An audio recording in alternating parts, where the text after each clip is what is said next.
Today you will learn how to draw a straight line in Word using mouse or keyboard shortcut keys.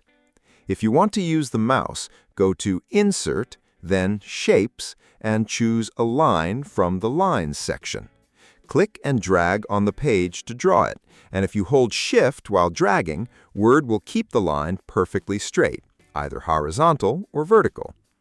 After you draw it, click the line to select it, then use Shape Format to change the color, style, or effects. You can also right-click the line and choose Format Shape for more settings. If you want to remove it later, just select the line and press Delete. If you want to use the keyboard, place your cursor on a blank line where you want the line to appear. Then type one of these 3 characters and press Enter.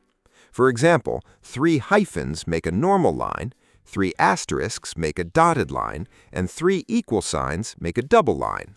If Word turns these lines on automatically and you do not like that, you can turn it off from Autocorrect Options, then Auto Format as you type, and uncheck Border Lines.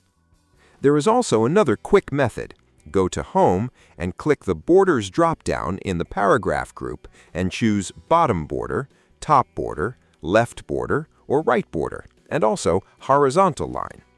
This is useful when you want a simple line below text. You just need to double-click on the line to edit it. If you're working with columns, Word can also add a vertical line between them from Layout, Columns, More Columns, then turn on Line Between. And if you want a vertical line next to a paragraph, open Paragraph Settings, go to Tabs. In the Tab Stop Position box, enter the position where you want the vertical line to appear. You can use the ruler at the top of the screen to gauge a value to enter. Choose Bar, then click Set and OK. And that's it. If this helped, please like the video and subscribe.